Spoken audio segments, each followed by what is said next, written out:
Yeah, y'all gonna stop coming in my live talking about this Victor dude, bro. We hooping this year. Y'all gonna see.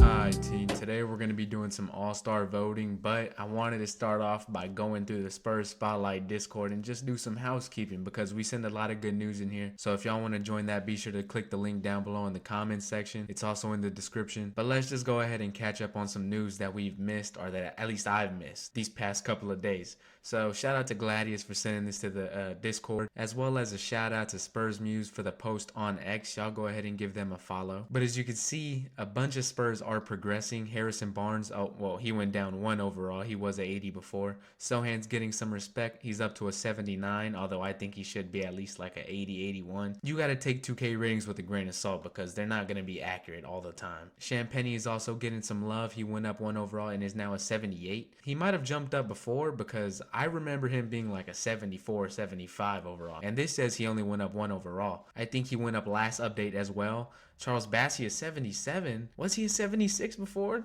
I thought he was also pretty low, but I guess 2K is actually keeping up with their game and they're updating it more than one time a year. Shout out to 2K for this. And Malachi Branham went to a 75 overall. This is actually kind of crazy because I think in the beginning of the year he was a 77 overall. But I guess Wemby has 2K keeping up with the San Antonio Spurs again because these are looking pretty accurate. Next we got De'Aaron Fox may request a trade soon since he declines his extension with the Kings. Spurs are one of the teams that are in talks with Sacramento according to this source. Shout out to ESPN needs IKD on X. Now this wasn't reported by Shams or nothing, so you gotta take it with a grain of salt, but I'ma choose to believe it just based off some of Sacramento's frustrations they had throughout the season. The Sacramento Kings have started to gauge the trade market for De'Aaron Fox. Many league sources are expecting the star point guard to request a trade out of Sacramento soon. The Rockets, Nets, Spurs, and Raptors are the 4 teams to have preliminary trade talks. I'm pretty sure we're gonna do a video on this later down the line. I would actually like to have De'Aaron Fox on the team. He's an elite point guard. He's very fast, athletic, and I think Castle can scoot over to the 3, and you can have a lineup of like De'Aaron Fox, Devin Vassell, Castle, Sohan, and Wemby. But I don't know what you would give up because you're obviously going to have to give up something in return, but we'll talk about it later. The Spurs finally played a game with no injuries. We saw the full roster for the first time in the season, which is insane because we're still like 13 and 14, or what? No, we're 14 and 13. We're 500 and we just had our first game with the entire team. Here are the final stats from last night's win. Wemby with 42, Vassell 23, Sohan 20. Really, everyone had a great game. It was a hard-fought win because the Spurs and Hawks were trading blows. Nobody was getting no stops, but I'm just glad they came up with some clutch plays and ended up pulling out the W because that helps our pick as well. And last post we got is from the Dunk Central.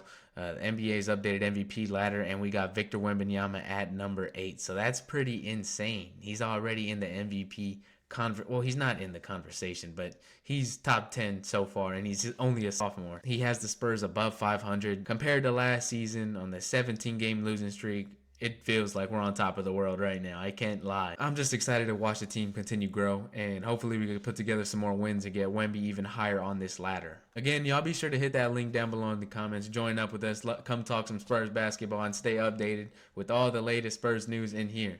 But with that being said, let's get on to the All-Star voting. So I'm going to keep it a stack with y'all.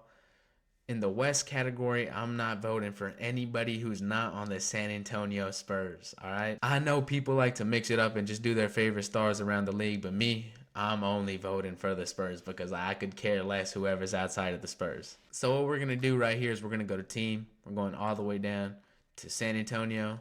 And that is where we are going to make our picks. So with the front court, oh, they actually fixed it. So Jeremy Sohan used to be a guard on here, so you couldn't vote for Devin Vassell, Chris Paul, and Jeremy Sohan. You had to pick between one of the 3. But they updated it and they have him as front court now, which is more accurate because he's not a guard. So obviously I'm going Victor Wembanyama and Jeremy Sohan. Wemby, I think, is going to make the All-Star game this year. I know there have been some talks. Will he not?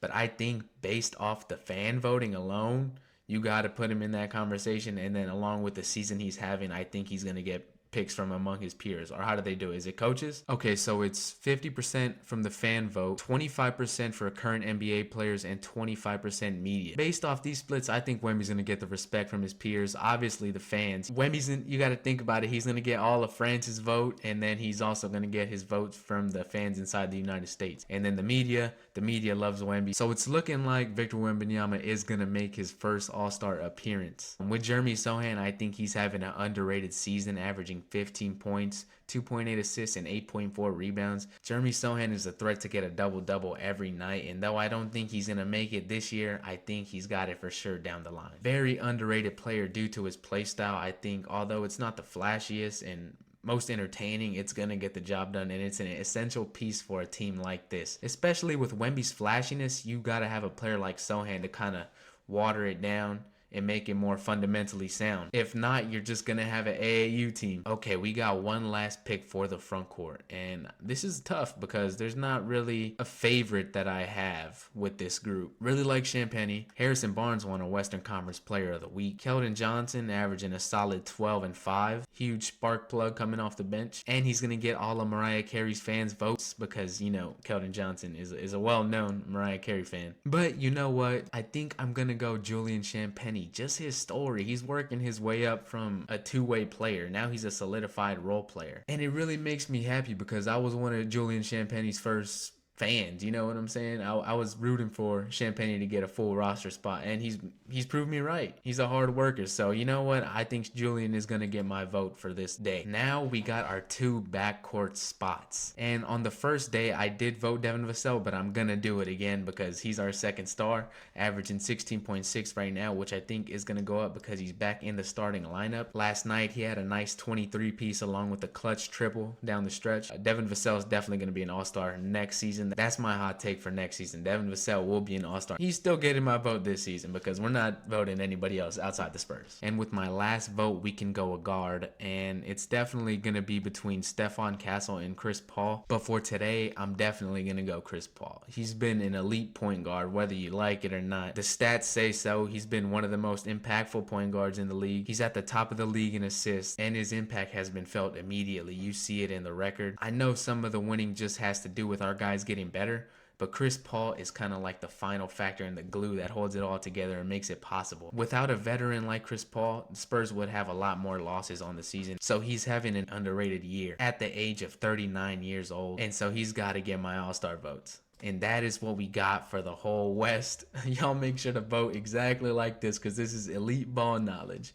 I'm kidding. Vote however y'all want. I know people like to vote for their favorite stars around the league, but this is just how I like to do it. Now with the East, yesterday I trolled and kind of made a former Spurs team. I am going to have Dominic Barlow in here, Spurs legend, because if you know, you know. You're obviously on Spurs Spotlight for a reason, so y'all should be voting Dominic Barlow too. But now we're going to get to some serious picks. I think I got to go Karl Anthony Towns with one of my front court spots. He's having a crazy season, and I was saying that Minnesota shouldn't have traded Karl Anthony Towns. There was other ways to get about that money. I would have much rather traded Rudy Gobert or even Jaden McDaniels, just anything other than Karl Anthony Towns. I would have really kept him if I was the Timberwolves. I know it's kind of obvious now, but I was saying this even when the trade first went down. So Karl Anthony Towns for sure got this spot, and then Giannis. Those are my three front court spots. Giannis has just turned it on, flipped the switch, and he has the Bucks back in contention. I don't think they're going to get it done this year, but you definitely aren't going to want to see them if Giannis is playing like this. They just won the NBA in-season cup, and Giannis was showing you why he's still a top 3 NBA player today. So just this run he's been on, he's for sure got my vote. He's also a player I like that isn't on the Spurs. Next, we're on to the guards. Now, I am going to do Jalen Brunson because he is on my fantasy team, so I've been rooting for him all year. I feel like you gotta have one of the Cleveland players in here just because the way they started, but I really want to go Cade Cunningham. Donovan Mitchell is an absolute bucket getter, so I think I gotta go Donovan Mitchell for at least today, right? And so those are all of our picks. Leave y'all's votes down below. I'm curious to know what y'all voted. Did y'all vote Dominic Barlow? If y'all didn't, I don't know, it might say something about you. I'm just kidding. But that's all I got for y'all today. Be sure to leave a like, comment, subscribe as always, and until then, I'll catch y'all later.